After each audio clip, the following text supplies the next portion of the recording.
The Addiction Podcast, Point of No Return, sponsored by Narconon, Ojai. Hello, everybody, and welcome to the Addiction Podcast, Point of No Return. My name is Joni Siegel. I'm the host for today's podcast. When a person is addicted to drugs and or alcohol, the myriad of choices of treatments can be overwhelming. Narconon, Ojai is a proven residential treatment facility that addresses the physical, mental, and spiritual aspects of addiction with an evidence-based step-by-step program designed to free those trapped by addiction.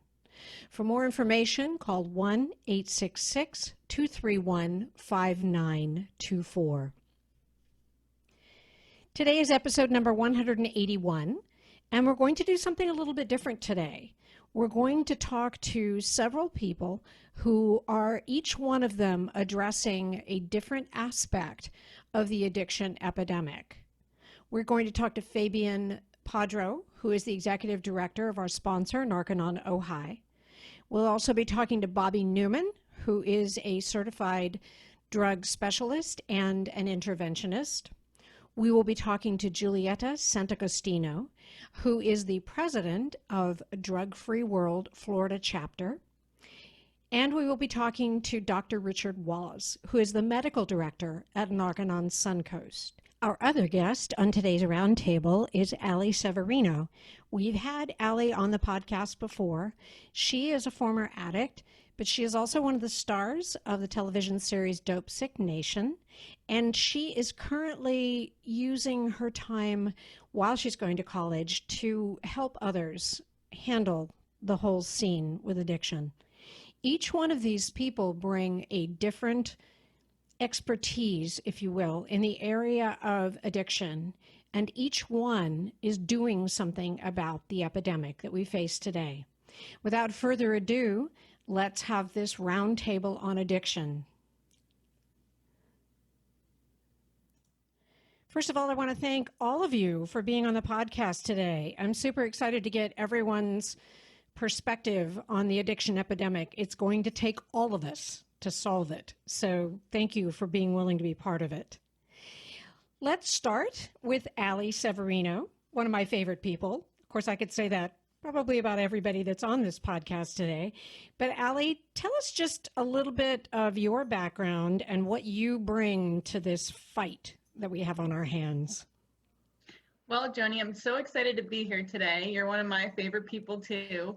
And, I think it's really, really important just to, we have such a great array of people on this podcast today, and we all, I think, have different, maybe similar experiences with addiction. But for me, I got addicted to drugs and alcohol when I was very young, going through the foster care system and having a lot of trouble in my youth. By the time I was 17 years old, I was facing 120 years in prison, and I was homeless.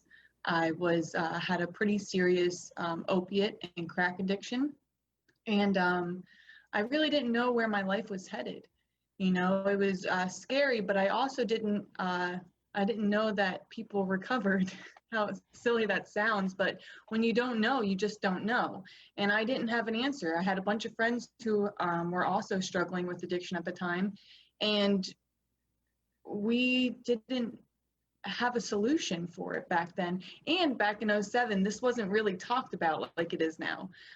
Thankfully, we have so many experts and so much knowledge on opiates now and all these other things. But then, our parents were not educated to hide their pills. There were rampant doctor shopping going on. So a lot has changed, which is great, but the problem is still here and it's getting worse, right? So when I was 17 years old, like I said, I was facing all that time in prison, and I had a judge who was amazing, and he basically gave me a second chance that I didn't even know that I wanted. And he sentenced me to 6 years probation, which I thought I would fail immediately, and had me go to a 6-month to almost a year treatment program. During that time, right, I had been kicked out of high school, so I have no GED, no driver's license, no driving permit, no place to live. I had nothing, right? No bank account, no ID, no job. But slowly but surely, I got all those things. And fast forward, just 12 years today, right? It's been like some time now. My life has changed so much. And now I'm able to help the exact same people that was like me when I was in their shoes, you know? I go back to my old neighborhoods regularly, and I work with, you know, the kids that were just little babies when I lived there that are also struggling. I go to schools and I speak to them. And, you know, there's a lot of pressure when you're a young person, especially today. You know, Yep. maybe even some that I didn't really experience. Thank God Facebook wasn't really around. Good point. Yeah, so, you know, I'm so grateful to be able to do that. My recovery journey has brought me to, you know, have a TV show and a movie. Tell us a little bit about the TV show, just a little bit. So, you know, my job and what I've done for many years now, about 10 years, is I've worked in outreach. So, you know, I literally go out on our streets and to our, you know, bad locations, and I try to talk to the drug users in that area and try to offer them help. And so basically, I ended up with a TV show, and it was just crazy how it all happened so fast. But it was so cool, you know, because we were able to bring so much education to this like audience that I had no idea if they would care or not, but they loved it so much. We were Viceland's #1 TV show. You know, it's called Dope Sick Nation, and people loved seeing the real true side of addiction, right? Not just what we say it is and that these people are bad. Like, these people are hurting, right? They're in pain and they're not always sure how to feel better. And so to be able to connect with them, to show people that, you know, just because someone is using drugs, they're not a bad person. They're not criminal for, you know, having an addiction, and they are treatable and help, you know, we can help them by being compassionate. And so, yeah, that's been super cool. I think it's awesome because, as you said, in 2007, there was not a lot of light being shed on the problem of addiction. And I think that programs like Dope Sick Nation have gone a long way to really, you know, making this problem very, very visible, which it has to be. You know, it cannot be hidden. As we've said many, many times, it's not just affecting the dirty homeless guy under the bridge. It is affecting every walk of life, every religion, every economic standing. And so I think that television programs like yours and what you're doing is really helping to shed the light. That's awesome. Thank you. Mr. Newman, you have your own story to tell. Tell us a little bit about your story and what you're doing these days. Well, I grew up in a small town in southern Oklahoma, in the Bible Belt. And, you know, I can remember when I told my mother when I was like 9 years old, I said, you know, they were talking to me about drugs. And we had neighbors that LSD was a big thing back then. And some of our neighbor kids had got into it. And they said, you know, you don't have to worry. I told my mother, you don't have to worry about me. I'll never do drugs. Well, then obviously by the time I was a teenager, and you know, alcohol seemed to be acceptable. It was, you know, kind of, my dad drank beer at the time, and, you know, social gatherings, we'd go to rodeos and things like that, and people would drink beer, and they would have big ice chests full of beer, and they'd have pop in the same ice chest. And of course we'd sneak in there. And remember the first time I was like 11, I snuck a beer out instead of I'm going for a Coke, but I grabbed a beer instead. And so, you know, it just kind of led from there. It went from alcohol, then I started smoking marijuana, and then when I went to college, I got introduced to amphetamine. And before it was all said and done, I was heavily addicted to methamphetamine and had done all kinds of, you know, trafficking and manufacturing, and it was just really bad. I ended up getting in a lot of trouble. I'd been arrested many, many times, and then by the time I was 35 years old, and the year 2000, I'm looking in federal prison, and that was basically, like you say, the point of no return for me. And I had to do that, or I was going to jail, and for a long time. And fortunately, my sister had found the Narconon program, and I was able to go through that. And it was August 26th was my 20-year anniversary for entering the program. So well done. Yeah. Yay. So since then I graduated the program, and I wanted to get involved with drug education, and I wanted to talk to kids. My son, who's now 28, was 8 years old at the time, and he there was a lot of information out there about drugs and addiction that kids just don't know. And so I wanted to get into that. We started actually a drug education program there. And then we went, and that program actually started reaching close to 50 to 60,000 kids a year.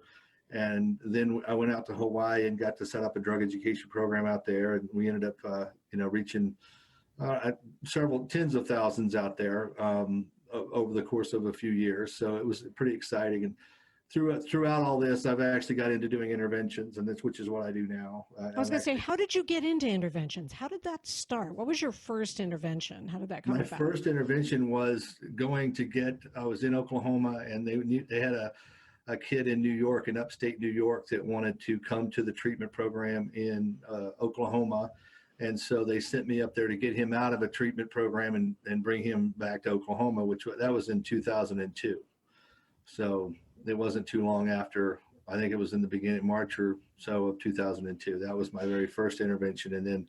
But that was more like an intervention on handling the rehab to let him go, though, right? I mean, because he already wanted to do it. Okay. Exactly. That was that was actually an experience in itself, because I had to go through the challenges of that. But it still was very, then getting him from point A to point B. And but I actually did, when I was in Hawaii, there was the treatment programs on the mainland would call me and they'd say, hey, we've got a family that needs help with their loved one. And I started doing a lot of interventions out of Hawaii. So back to the mainland. And then in 2017, I started out on my own.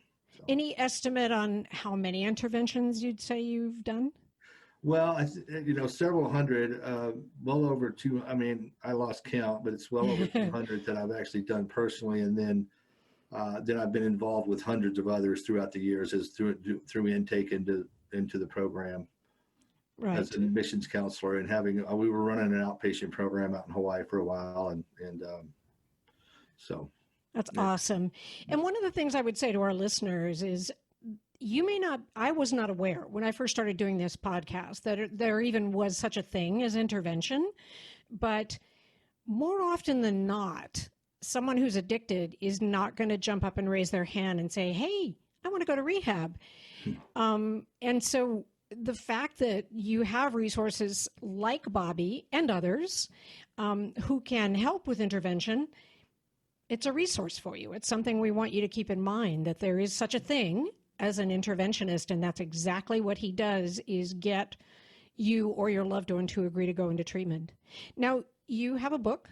Tell us about your book. Show us your book. I do have a book. It's called The Secrets to Successful Recovery, and this is a book that I've compiled over the years through other information that I've read. It talks about the barriers to overcoming addiction. There's the three major barriers, regardless of what treatment modality you use, that include cravings, depression, and guilt. It also talks about drugs of abuse. It goes over, it's only 68 pages, so it's a pretty concise piece of information. But I'm pretty proud of it, simply because I'm able to incorporate my own story into the book so it correlates and people can kind of identify with it and say, I get it. But when I go out to do interventions, people will tell me, oh, I can do this on my own.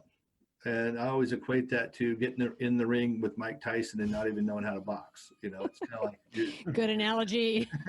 You might get a 1 in a 10 million shot, but you're probably going to get, your butt kicked. But and I tell them about the three barriers, and they usually identify with that. They say, you're right. And I said, the biggest part is, even with 12-step programs, they ask to go out and ask to make amends. And a lot of times they do that, and it's great. It's just that a lot of times the person doesn't understand how to forgive themselves. And that's where, things that it's very important to be able to do that and unload that emotional burden. But getting to the point of being able to do that is there's a process.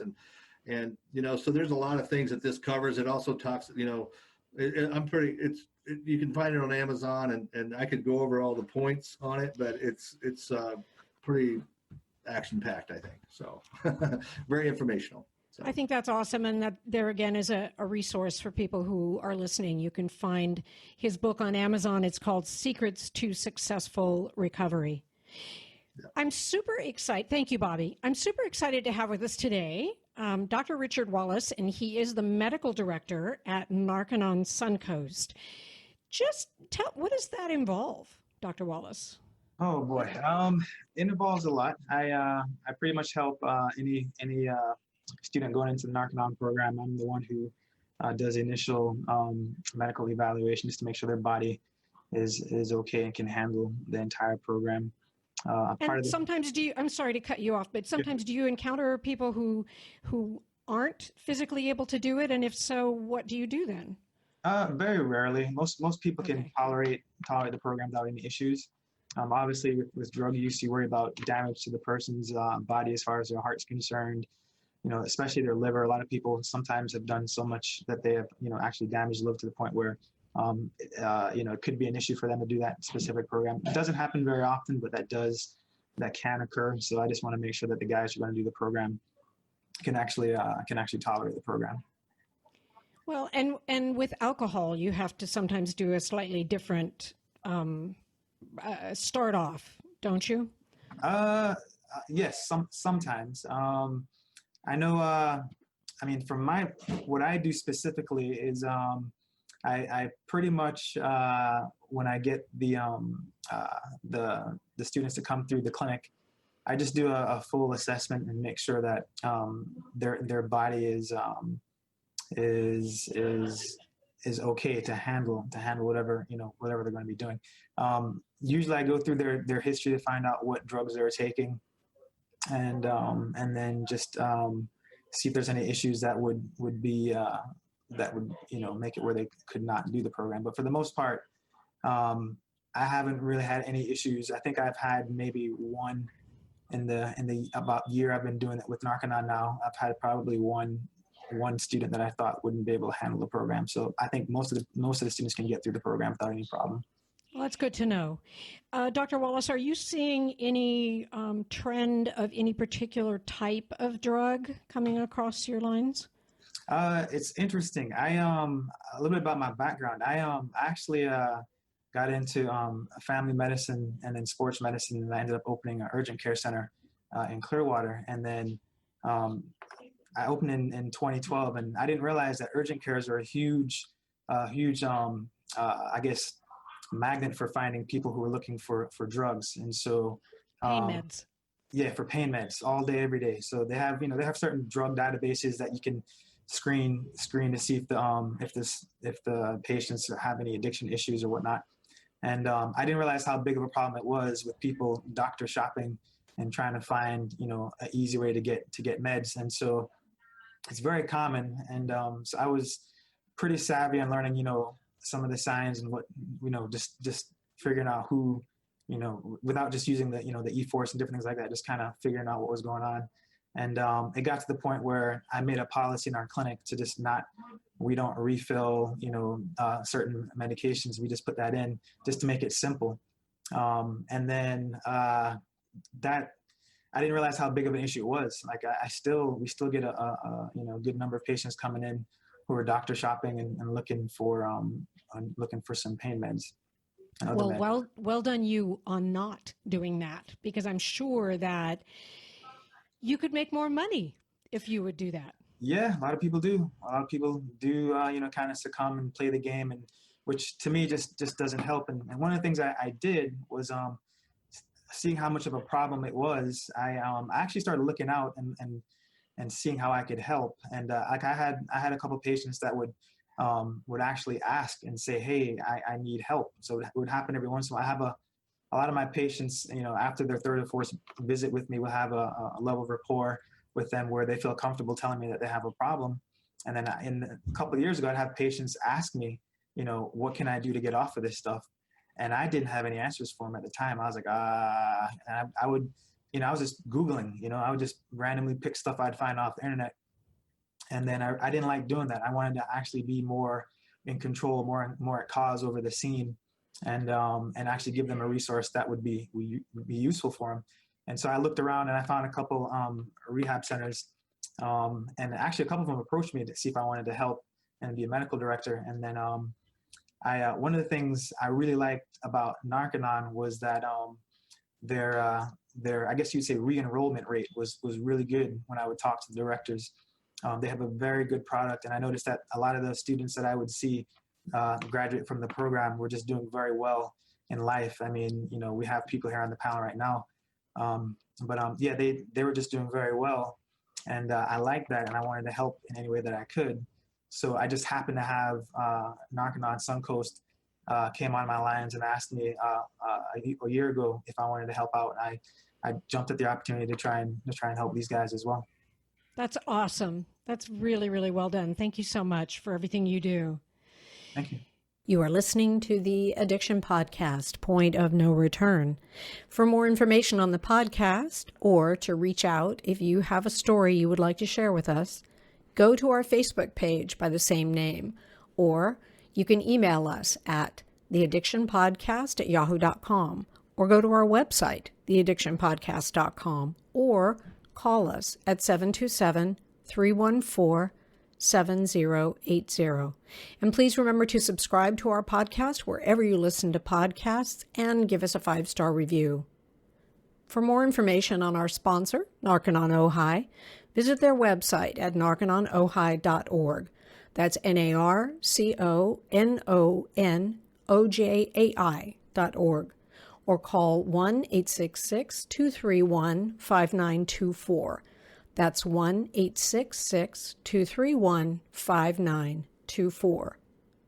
Sometimes, the hardest thing about getting someone into recovery is getting them to agree to treatment. Bobby Newman, a certified drug counselor with 30 years experience and an over 85% success rate as an interventionist, has created a series of 12 videos that you can use right now to learn every step to get your loved one to agree to treatment. Call 1-833-918-0008 today and say the word podcast to get a 10% discount. Or go to newmaninterventions.com and type in the word podcast for a 10% discount. This service comes with a free 1-hour consultation with Bobby. Julieta, you bring probably one of the most vital aspects, one of the most vital weapons we have in the war, if you will, on addiction. And tell us how you got involved with Drug Free World and what you do. Well, so I work in prevention. I've been doing this now for almost 14 years. And I actually got involved because I grew up in the border of Mexico and the US. So I definitely saw what drugs did, not just to the individual, but to the whole community, to a whole city, how it can just go down so fast. And also the normalization of drugs, because you'd go around and people were like, oh yeah, everybody knows, and this is like a common knowledge, this is normal. But then I realized this is not normal. Like, I was a kid and I should not know about where the drug lords live, and that, oh, now we can't cross because there was a drug bust or whatever it was, and now you can't go there because it's dangerous because of drugs. So when I realized that, I was like talking to my friends, talking to people around me, and I was saying, hey, do you know about this? And the answer would be like, yeah, kind of like, but I didn't have the tools. So when I discovered, or actually when the foundation formed, that's when I found it, which was kind of awesome. The Foundation for a Drug-Free World, it just had facts, what a drug is, how does it work, what are the short-term effects, what are the long-term effects, what is it really? It's not scare tactics, it is not sugar-coated, it is just what it is. So to me, this was something that I wanted to, this is exactly what I had been looking for. This is something that I thought if I had this, I could do something about it. And then I just started going at it and have been doing since. And I go to schools, I mentor kids, I teach teachers, police, community leaders, basically anybody that wants to do something about it. I can give them the tools and they can do, they can do something about it. And that's what I love. And like you said in the beginning of the podcast is it takes a lot, all of us working together. It's not just me going out in prevention, but prevention is extremely important, because I always say knowledge is power. If you have the actual facts, if you know what it is that you're dealing with, you can actually make a difference. You can change that decision. If you don't have all the tools, it's very easy. I mean, if you really look at the drug scene and the drug culture that we live in, it is something that looks like a really good solution, a really good idea, until you actually look at what are the effects. Short term, does it provide that, that high, that feeling of relief, but what does that come with it? So being able to put all that together and make sure that youth especially have the tools, but also parents, so they can talk to it, but basically anybody have the actual tools so they can make that decision. They can look at it and really evaluate for themselves and make that educated decision to stay away. So that's do you by any chance have a copy of one of the booklets you can pop up? Because if not, I'll put it on the screen, but just show it. Truth About Drugs. Well, I have the painkillers one right next to me, so it's but there's a general one that kind of like looks like this. Right. So yes, you could actually. And there's a documentary interview. Would we call that a documentary? I would. Yeah. There's actually different booklets on the most commonly abused drugs. So you have 14 different booklets on the most commonly abused drugs. Each booklet comes with has a documentary and a public service announcement. So it all kind of ties together. Right. And for our listeners, just so you know, all of the materials that Julieta showed us and the ones that she didn't show us, they're free.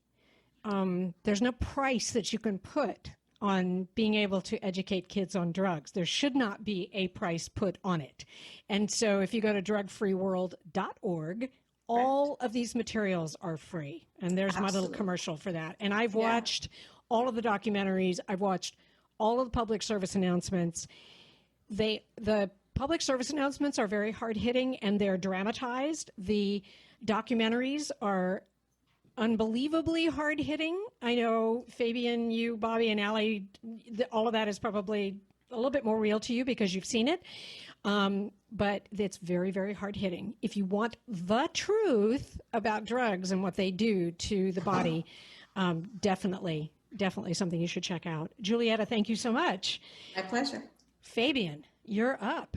How did you end up being the executive director of Narconon Ojai, and give us a brief overview of what that means? Yeah, obviously I had family members struggle and get on the line since at a very young age with actually like psychotropic drugs. And then as I became a business man myself, I had several consulting companies or counseling companies for self-improvement. And I would work with business owners. And what I started to see when I was working with them on, self-improvement enhancement is that they had drug addiction problems and they didn't really have real solutions. And I've always been in the line of business wanting to help, business professionals do better and eventually, naturally went into Narconon, was recruited to come to the Narconon Center here in Narconon, Ojai, which is the premier Narconon center in the network. And we basically are on 45 acres and have a 27,000 square foot facility where we help entrepreneurs and business leaders get off of drugs from a natural approach.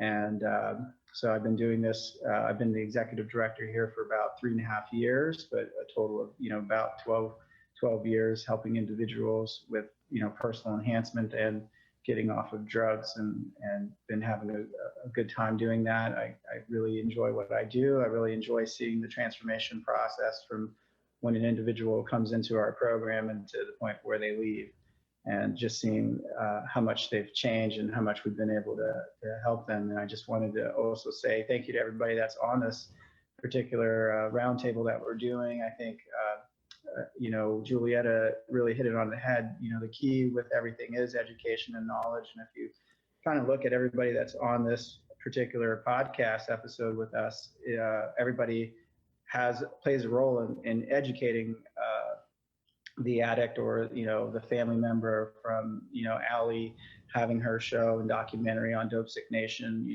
educating what that journey is like, and then now to her helping people with her hotline, the addiction hotline that she helps, getting a family member educated on the help that's available out there, or just that there is somebody there that they can call and ask for help.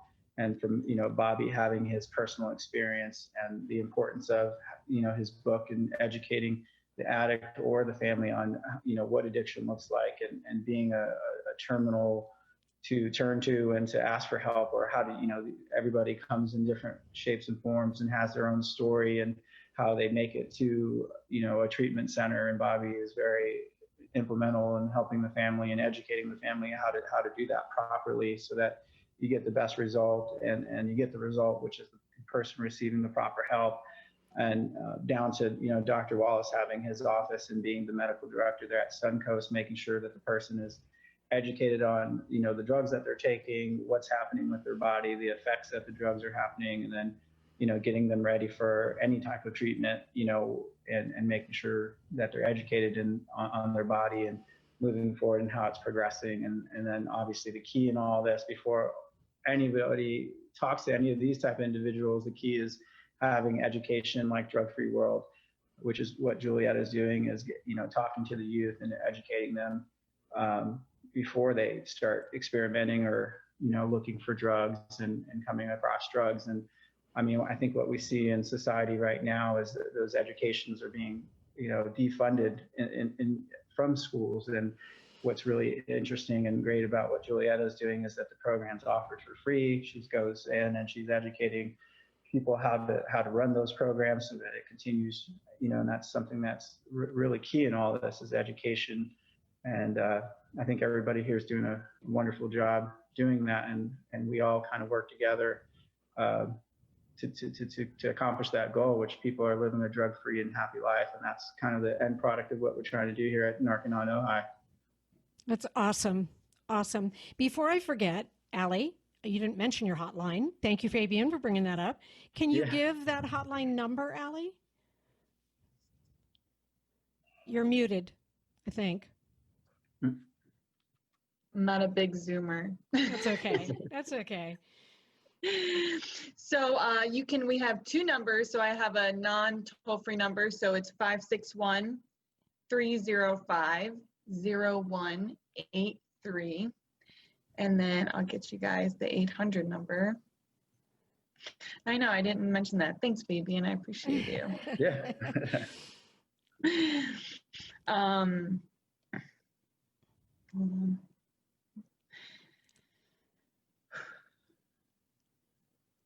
Our toll-free number is 844-377-8070. Awesome. Do that one more time. So the toll-free number is 844-377-8070. And anyone can call that 24 hours a day, 7 days a week, and someone will answer, either myself or a couple other people.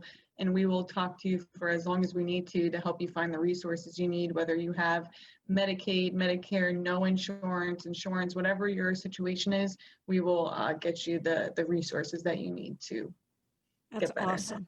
That's awesome. Thank you, Allie. And Bobby, unmute your microphone because I'm going to put you on the spot. You have an 800 number too that people can call. I would assume that if they just have questions, they can also, you'll just talk to people, even if you don't end up going and doing an intervention. I'm assuming that you are available for help at any time.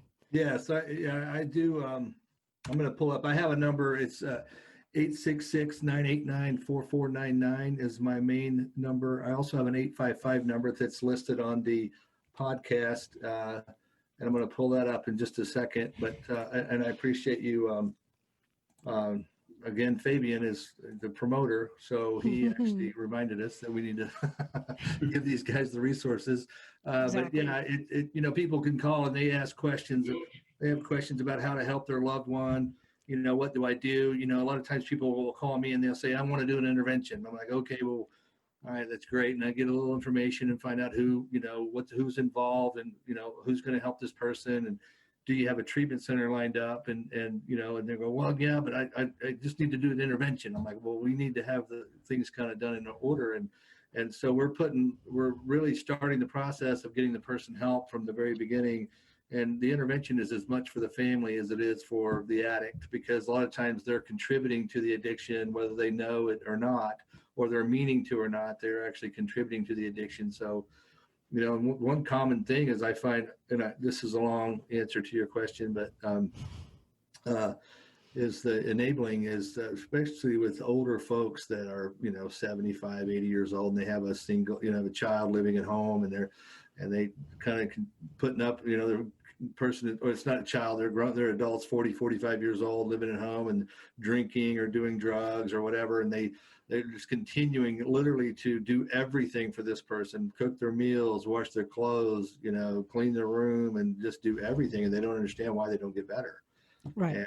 And it's really hard to get them to break that cycle. So I have to go in there and spend a lot of time with them. And we do a lot of that over the phone. I also have an intervention course that's on my website that people can do if let's say they can't afford an intervention, and not only the fees for the intervention, but also the expenses that are incurred. Sometimes people don't have they don't have the resources for that. So I have a very inexpensive course that they can do online. It's on my website at newmaninterventions.com, which is NEWMAN interventions.com. And it's a 12 video. It's about an hour and 50 minutes of video broken up into 12 segments that talks about all the components involved with doing an intervention. Awesome. Thank you so much, Bobby. Fabian, back to you for a second. I just want to make sure that people also know that they can reach out to Narconon Ojai, and you need to unmute your microphone. They can reach out to Narconon Ojai also with questions. And I think that's huge, because I think so often people who have a loved one who's addicted, they don't know what to do. They don't know where to go. They don't know who to talk to. And we've already given them a resource with Allie's hotline, and we've given them another resource with Bobby's hotline. And there's also Narconon Ojai that they can call. And the number that I give out for you, I know you have other numbers, but the number I give out, 866-231-5924, and y'all will help. Yeah, we'll definitely help you. We have narcononohai.org. That's NARCONON. OJAI.org. That's our website. You can see a video there and see pictures of our facility. We have a direct line as well, 805-798-8040. And we definitely have, counselors and intake officers available to speak with if you're looking for help getting a loved one in, whether they need an intervention. We also work with Allie's group with their hotline. So any one of those individuals can help us. And obviously, going to see Dr. Wallace if you're in Florida, whether it be for preventative care at Bayside Urgent Care there in Clearwater, Florida, or, getting Julieta to come to your school and speak, obviously reach out to her with Drug Free World. Those are all just preventative measures. Hopefully that works before they get to me. I'm kind of the last on the chain here. If all else fails, then we're definitely here to help get the person back on their feet. And you can find us at those contacts and website. That's awesome. And I will also say, Dr. Wallace is the medical director at Narconon Suncoast, narcononsuncoast.org. And Julieta, unmute your mic. Is there an 800 number for Drug Free World? I know there's a website. And before you say, I would imagine that, I know that when my boys were young, and they're grown now, but when they were young, I would not have known how to talk. I didn't know how to talk to them about drugs other than to say they're bad, they can hurt your body, don't do it. Mm-hmm. But the point with the truth about drugs, to my mind, is that it's factual information. It's not a moralistic view of don't do drugs because drugs are bad. Do you know what Absolutely. I mean? It's huge. 100%, yeah. And parents, it's not, the drug-free world materials are not just available for schools and educators and PTAs. It's true, Julieta might not come to your house in Wisconsin and talk to your kids about drugs, but the point is these materials are available to you if that's a conversation you need to have. And I can tell you right now, it isn't even if. You need to have that conversation with your kids. Julieta, Absolutely. Sorry. I did ask you a question. No, but I agree with what you said. Definitely, there is an 800 number, but you should know that there's free online courses. So you can actually go on the website and do courses online yourself or your kids, because sometimes the kids might be like, I don't want to hear about it. But if you have also the resources for them, they can also go to it. But there is an 800 number, if I can give you that. It's 1-888-668-6378. Again, it's actually 1-888-NO to drugs. Oh, there so you go. That's easy to remember. But yes, all the materials are free. You can download this booklet. You can actually download, and actually with technology, if you do want me to do a presentation, I can zoom in wherever you like. That's a very good point. You can get a hold of Julieta and she can just do a Zoom presentation to your family, or you could get your neighborhood together. Yeah. You know, so many resources. And I have to say this again. You know, this episode is going to go up in September 2020. We're still in the middle of this COVID-19 situation. And while there's all this brouhaha on the coronavirus, the addiction pandemic existed before the coronavirus. It is still going to be there after the coronavirus goes away, after we don't have to wear masks. We all have to do something to address the addiction pandemic. And everybody on our podcast today, Dr. Wallace, with what you do, it's vital. Fabian, all of you, Allie, all of you, you're doing something, you're doing your part to address different aspects of addiction. And it's definitely a team effort. And I cannot thank you enough for taking the time to talk to us today.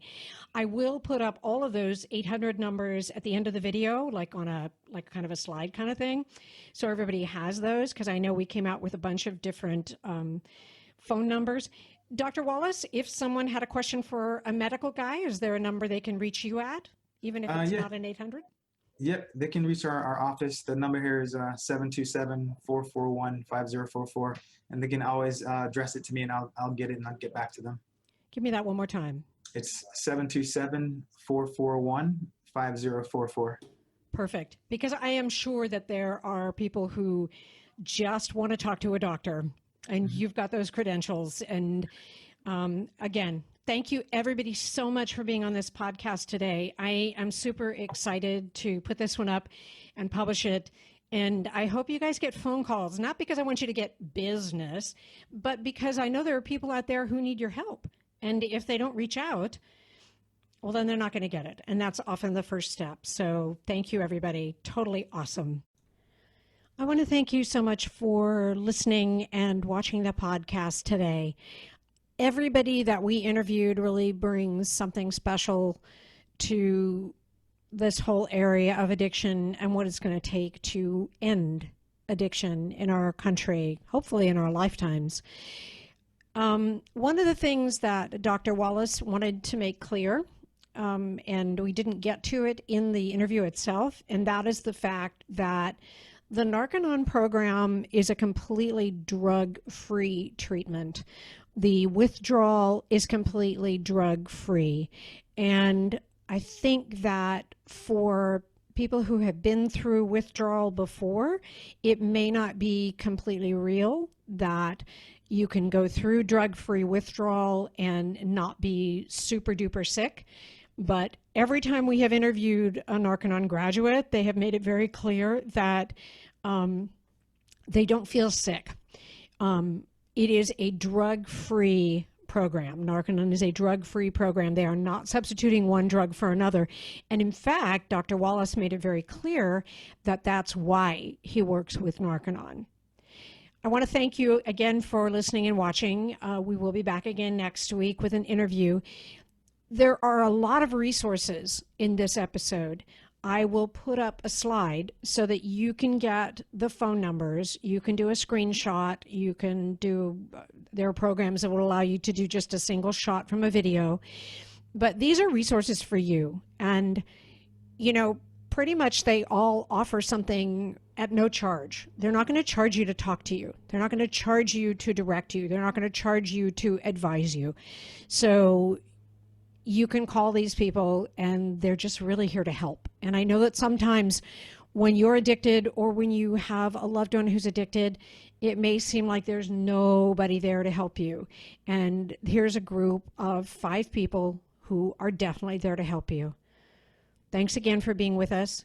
Please get help if you need it. Don't wait. Do it now. And we'll talk to you again next week.